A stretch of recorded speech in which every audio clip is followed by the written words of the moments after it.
Hey, welcome back to the Savvy Successful Mompreneur Podcast, where we talk about the real side of building businesses, raising families, and leading with purpose. I'm your host, Savannah, and today we're going to talk about something that every woman who becomes visible in her community eventually experiences. Criticism. Not the polite kind, not the helpful kind, but the kind that shows up in whispers. The Facebook comments, the side conversations, and sometimes even directly to your face. And if you're a mom running a business, if you're visible in your town, if you're growing online, if you're building something meaningful, then this episode is going to matter to you. Because here's the truth, no one tells you. When you start stepping into leadership, visibility invites opinions. And the bigger your impact becomes, the louder some of those opinions get. Today, we're going to talk about why criticism increases when you grow, the difference between useful feedback and noise, how to emotionally handle criticism without shrinking, and how to keep leading even when people misunderstand you. Because leadership, especially in a small community, requires something that most people don't talk about: thick skin and a soft heart. There's a moment in every entrepreneur's journey when things change. You go from being invisible to being visible. Maybe you open a business. Maybe you start posting online. Maybe you start speaking out about things you believe in. Maybe you start succeeding. And suddenly, people have opinions, and lots of them.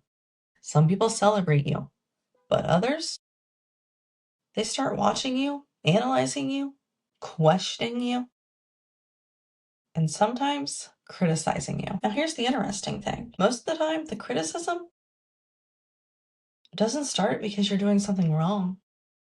It starts because you're doing something noticeable. Success draws attention. Leadership draws attention. Change draws attention. And attention draws opinions. So the first thing I want you to understand if you're experiencing criticism as a mompreneur or community leader is this. It means you're doing something that matters. People don't criticize people who aren't moving. They criticize people who are. There are a few reasons criticism increases when you step into leadership. And understanding this can help you take things less personally. First, change makes people uncomfortable. Anytime someone introduces something new, a new business, a new idea, a new direction, a new way of doing things, people will resist it. Not because it's bad, but because it's different, or because that's not how it's always been done. Humans naturally resist change, and leaders, they're the people that create the change. Reason two, visibility, it invites projection. When you become visible, people project things onto you. They project their fears, they project their insecurities, their frustrations, their assumptions. Someone might assume she must have help. She must not be home with her kids. She must have just gotten lucky. Or the opposite. She must think she's better than everyone. When in reality, they don't actually know your story. But visibility gives people a canvas to project onto you. Number three, success disrupts the comfort of others. Sometimes the criticism, it's not really about you. It's about what your success reminds someone else of. Maybe someone else wanted to start their own business, but never did. Maybe someone else wishes they had taken that risk, but they never did. Maybe someone just feels stuck. And seeing someone else build something bold, it can bring up uncomfortable feelings. And sometimes those feelings, they come out as criticism. But here's something important. Not all criticism is negative. Some criticism is actually valuable. As leaders and business owners, we have to learn to separate helpful feedback from unproductive noise. Helpful feedback sounds like, hey, I noticed this customer experience, it could be a little better. Have you thought about adjusting this?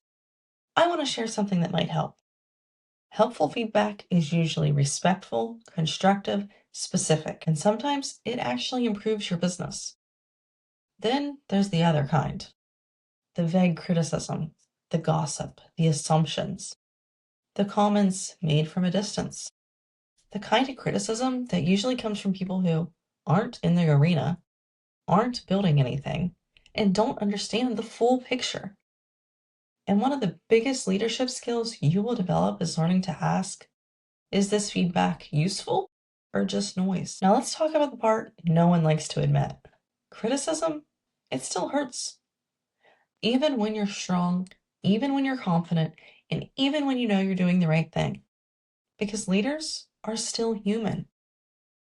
And when you're a mom running businesses, your heart is usually in everything you do.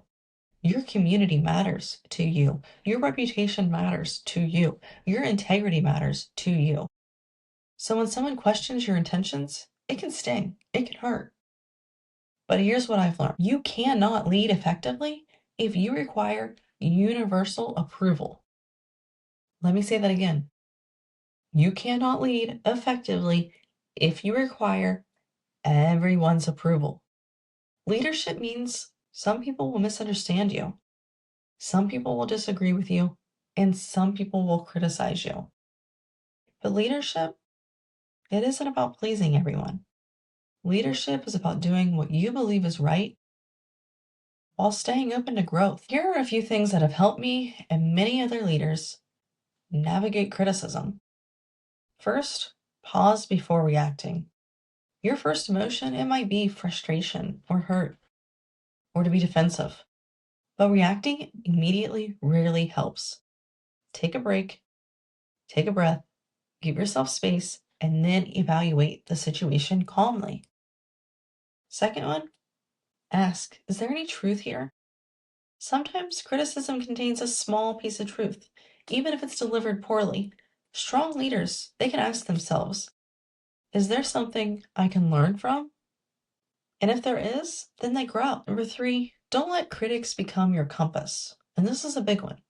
You cannot run your business or leadership decisions based on the loudest voices. If you do that, you will constantly be changing direction. You won't know where you're going. Instead, your compass should be your values, your mission, your long-term vision, not random opinions. Number 4, protect your space. You don't have to respond to every negative comment. In fact, I recommend not responding at all to those. You don't have to engage in every criticism. Sometimes the most powerful leadership move is to simply silence, say nothing. Not because you're weak, but because you're focused. The truth is, leadership comes with a price, and that price is visibility. The price is responsibility. The price is criticism. But it also comes with something beautiful. Impact, influence, change, community growth, opportunities to help people. So when criticism comes your way, ask yourself something important. Is the impact I'm creating worth the discomfort of the criticism? And for most leaders, the answer is yes. If you're a mompreneur listening to this today and you're experiencing criticism, I want you to hear this. Criticism is not always a sign you're doing something wrong. Sometimes it's a sign you're doing something bold. Keep leading, keep building, keep serving your community, and most importantly, stay grounded in who you are and why you started. Because the people who truly matter, your customers, your family, your community supporters, they see the work you're doing, and they're cheering for you, even if the critics can sometimes be louder. Thank you for spending a part of your day with me here on the Savvy Successful Mompreneur Podcast. If this episode resonated with you, share it with another mom who's building something meaningful in her life or her community. And until next time, keep showing up, keep leading, and keep building the life that you envision. You got this.